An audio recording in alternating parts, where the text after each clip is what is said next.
Pour ce nouveau numéro du Club des Baroudeurs spécial Égypte au temps du Covid, nous sommes de retour à Luxor après avoir visité le Grand Sud, Assouan, la Nubie et Abou Simbel. Demain Karnak, aujourd'hui croisière sur le Nil au coucher du soleil, toute une aventure.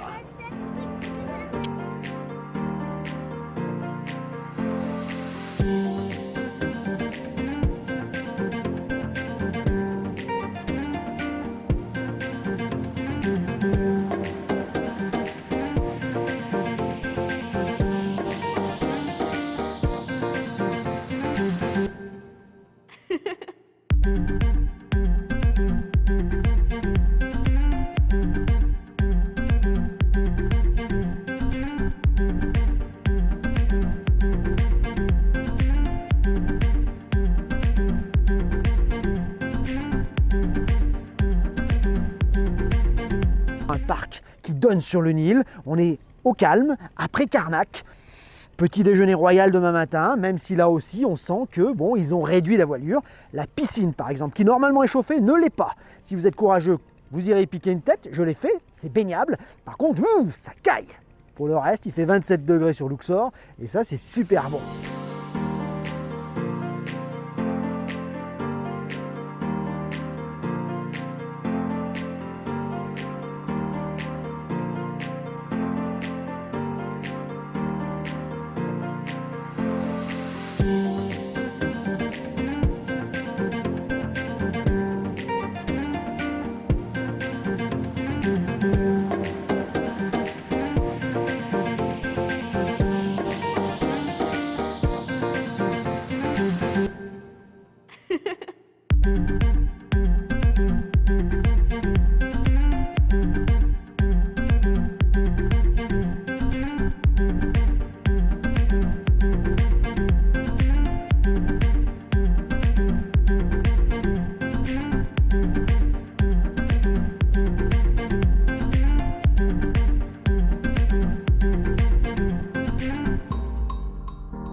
Qui n'a jamais vu de coucher de soleil sur le Nil n'a pas vu de coucher de soleil.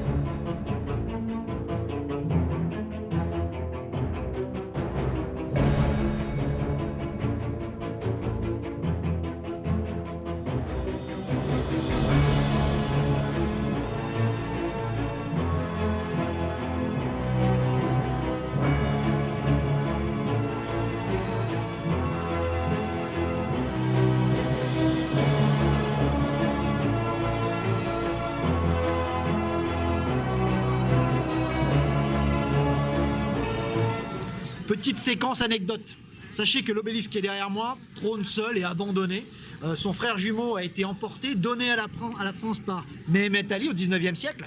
Et oui, il trône aujourd'hui au milieu de la place de la Concorde, fier et altier.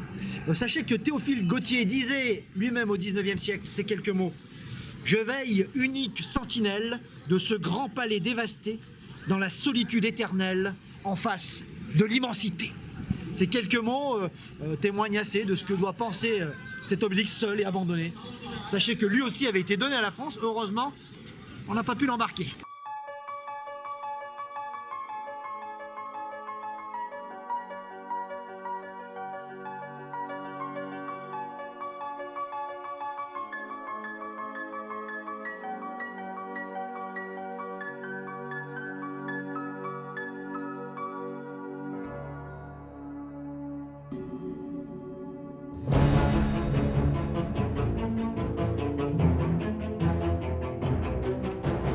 C'est le soir qu'il faut visiter le temple de Luxor. Il devient magique, une ambiance à nul autre pareil.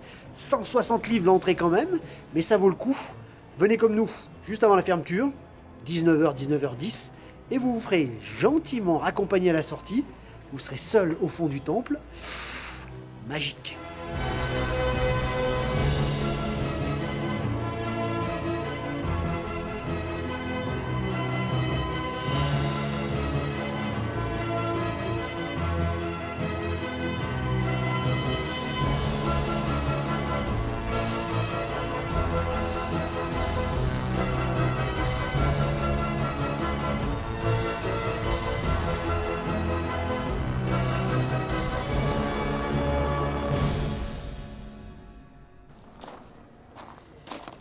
Vous remarquerez qu'une mosquée trône au milieu du temple. C'est assez unique en Égypte. Autrefois, le temple était complètement ensablé. Autrefois, il y avait un village à l'intérieur. Et cette mosquée faisait partie de ce village. On a viré le village, mais étant donné qu'un saint habite à l'intérieur, hautement spirituel et hautement sacré, la mosquée est restée. Et ça donne quand même, allez, un mélange des genres assez sympa au temple de Luxor.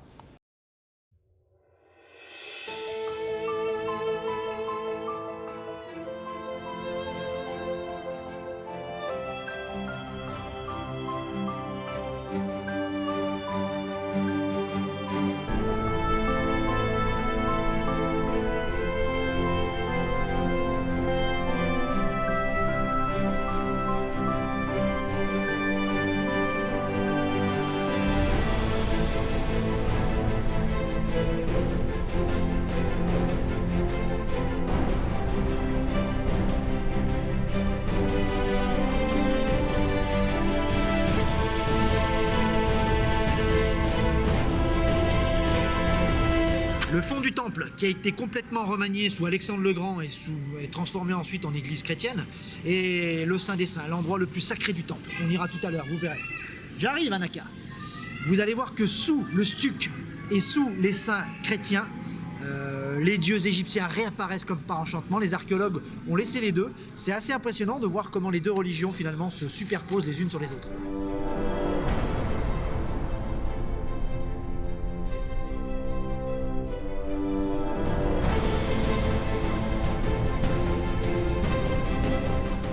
Nous sommes sous les chapelles latérales du Naos, du temple sacré de Luxor. C'est ici que les offrandes étaient déposées. Sur les murs d'ailleurs, on verra tout à l'heure que des milliers d'offrandes en tout genre, canards, pains, etc. sont entreposées. C'est ici également qu'on voit Pharaon donner ses offrandes au dieu Amon en majesté.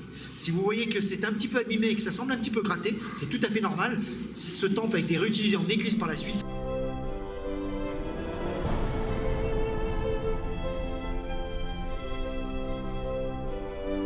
Bon, une dernière chose, avant de quitter les merveilles du temple de Luxor, on jette un dernier coup d'œil à l'allée de Sphinx qui rejoint 3 km plus loin le fameux temple de Karnak que nous allons visiter par la suite.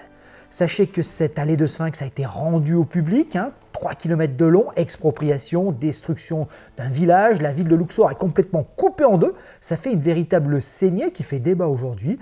Aujourd'hui, quand vous êtes sur les bords du Nil et que vous voulez rejoindre le souk, vous êtes obligé de faire tout le tour, quasiment jusqu'au Winter Palace, pour remonter, pour visiter, alors qu'autrefois, un pont pouvait permettre de rejoindre la ville. Donc voilà, sachez que cette allée de Sphinx, pour la petite histoire, a été construite par Amenophis III, le père d'Akhenaton. Rappelez-vous les colosses de même nom, le grand temple de l'autre côté, ça vous revient? D'accord, et qu'à l'origine, il y avait plus de 1350 sphinx, 650 ont été dégagés, certains, il ne reste pas grand-chose, à peine le socle.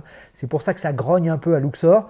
D'accord, sachez que cette allée de sphinx permettait les grandes processions une fois dans l'année, qui permettaient de Karnak, de la statue d'Amon, quitter Karnak en grande pompe pour rejoindre Luxor, et la statue de Mout, qui elle le rejoignait par le Nil.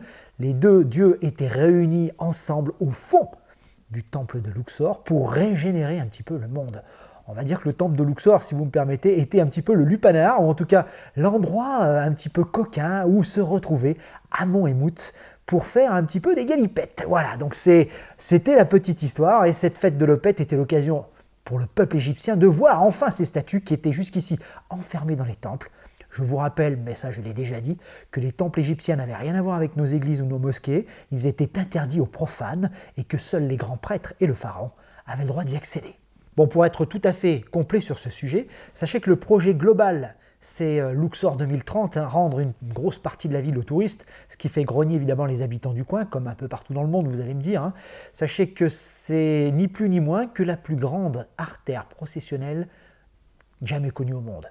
Pour vous dire que les archéologues ont quand même vu là une chose assez extraordinaire, reconstituer l'artère qui menait du temple de Karnak, du domaine du dieu Amon, jusqu'à Luxor, pour la régénération du monde.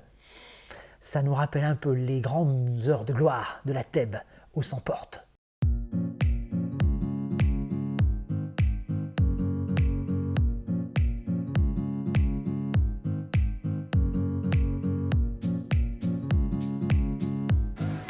Allez, je suis avec l'équipe de Al-Sabil Lane, c'est ça? Al-Sabil Lane, yeah. C'est en plein souk. Vous avez une vue, mais alors de malade, sur la vallée des rois, l'autre côté, West Bank. Franchement, on est sur une terrasse tout en hauteur. Faut forcer un peu sur les jambes. Il y a toute une équipe là, qui vous attend. D'accord? Ils sont là. Il y a les cuistots là-bas derrière, etc. Franchement, c'est une des bonnes adresses. On y mange pas trop mal. C'est, allez, une de mes adresses préférées sur Luxor, loin devant les autres. Il n'y en a pas tant que ça en ce moment avec le Covid, c'est sûr. Mais la vue, plus la cuisine, plus l'équipe. Allez, Al-Sabil Lane. Je vous mets l'adresse là-haut. Ciao.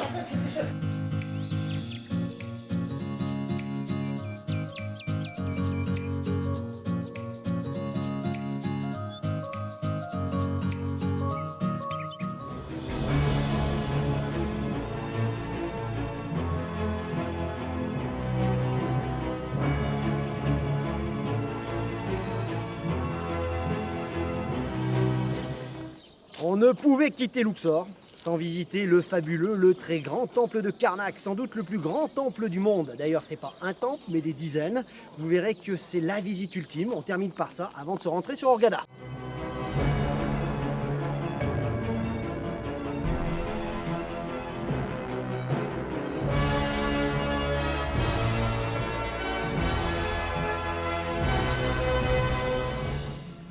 À l'entrée du premier pylône se trouve le Dromos, l'allée de Sphinx, des sphinx à tête de bélier, l'animal symbole du dieu Amon.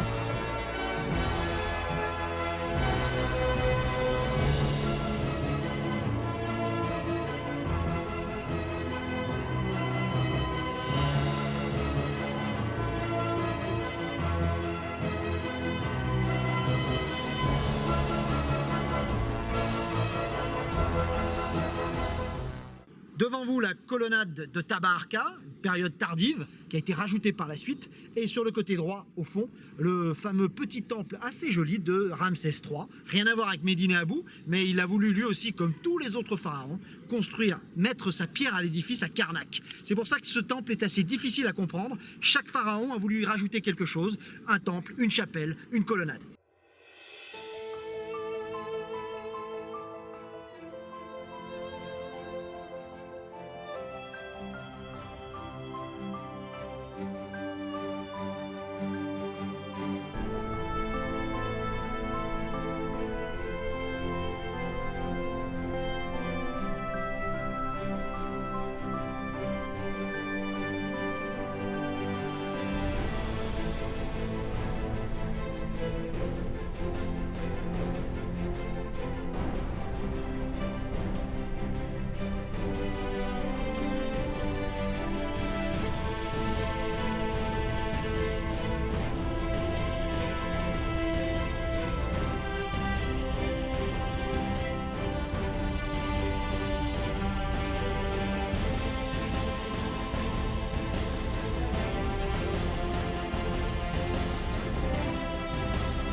À chaque fois, c'est le même émerveillement. Une forêt de colonnes dressées vers le ciel. C'est la salle hypostyle de Karnak.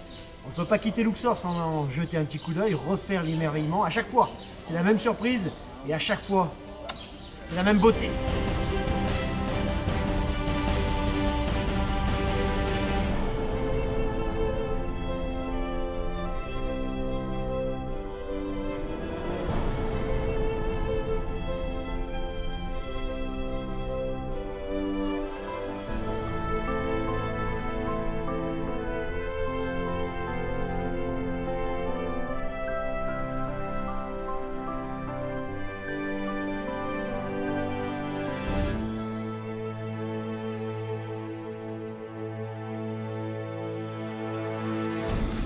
Grandiose, spectaculaire, magique. Les mots manquent quand on pénètre pour la première fois dans la grande salle hypostyle de Karnak. 5400 mètres carrés, 134 colonnes s'érigent vers les cieux, construites par des géants. On se sent tel des fourmis, écrasées par tant de grandeur et tant de beauté.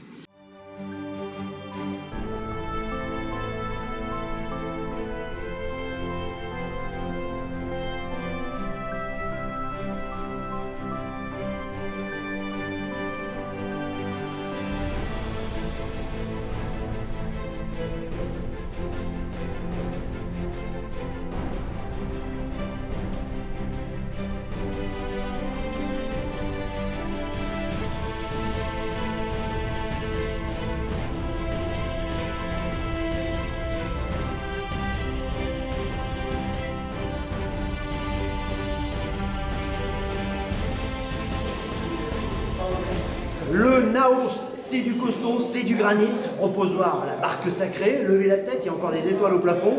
C'est le sanctuaire, là où la statue d'Amon était, la statue en or, était entreposée, qu'on venait soigner. Seuls les grands prêtres et le pharaon y avaient accès.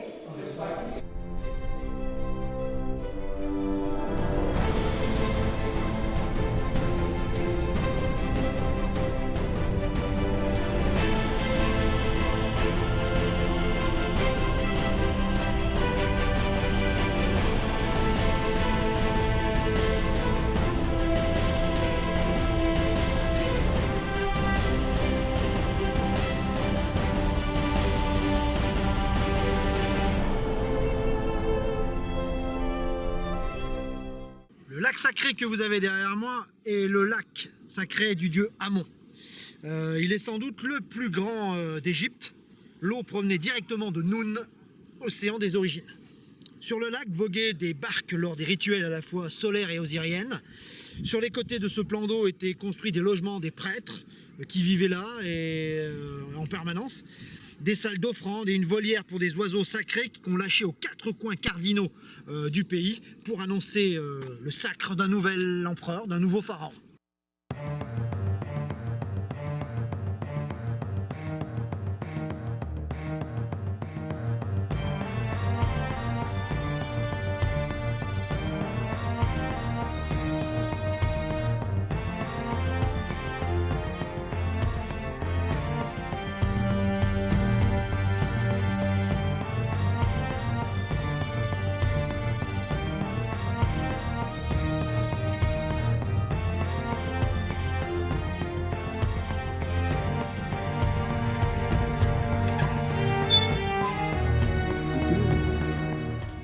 À l'écart des flux touristiques, une petite chapelle dédiée à la déesse Hathor. C'est sur le côté latéral, on graisse un petit peu la patte au gardien. Une belle statue de Sekhmet, la déesse lionne, déesse de la guerre et de la colère. Attention, chaque femme peut être à la fois Sekhmet et Bastet, la déesse chatte, la déesse un petit peu de la féminité, la déesse câline. Bon, chaque femme est un peu des deux. Il y en a qui sont plus l'une que l'autre. La mienne, c'est un peu plus Sekhmet quand même, hein.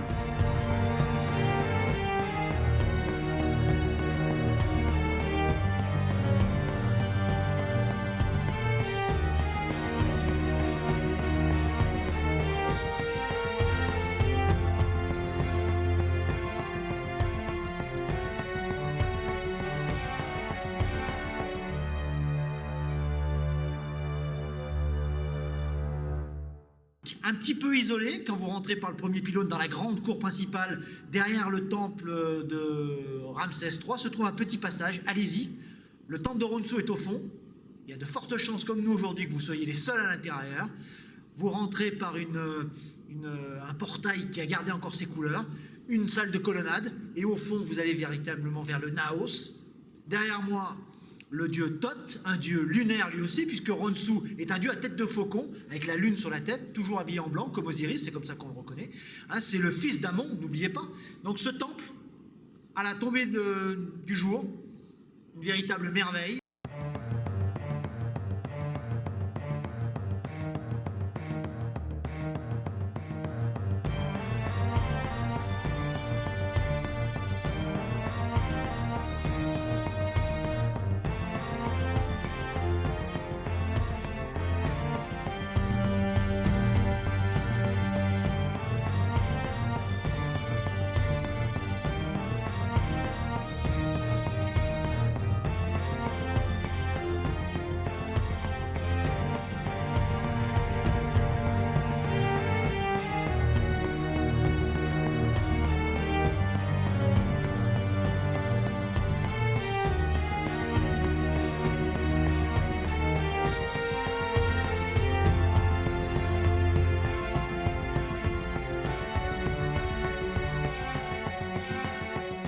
Bon, temple de Ronsu, c'est mon endroit préféré, on est quasiment tout seul.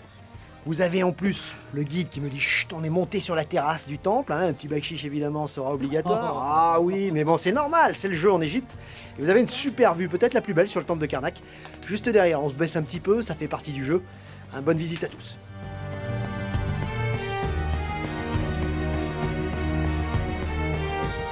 Alors le maître des lieux, c'est lui.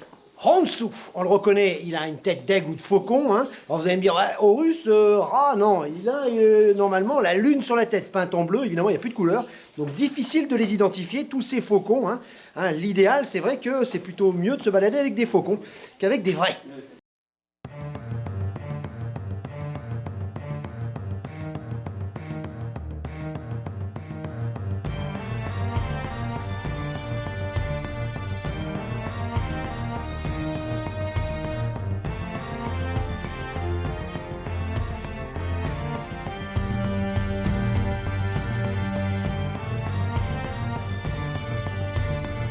Évidemment, les meilleurs endroits sont les endroits interdits.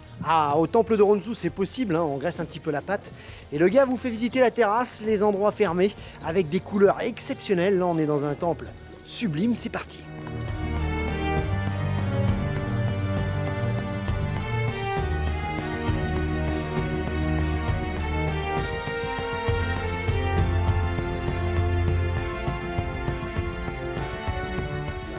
Très rare dans un temple latéral, en dehors du temple de Ronsu. Vous avez une scène remarquable de la légende d'Osiris. Il est allongé, en train de se faire évidemment régénérer. Je vous rappelle qu'il avait été coupé en 14 morceaux. Et seule, finalement, la kékette, le sexe d'Osiris, n'avait pas été retrouvé par sa femme Isis. On voit bien ça ici, c'est assez rare d'être représenté dans un temple. Ici, c'est le cas. Regardez les couleurs, elles semblent avoir été peintes hier.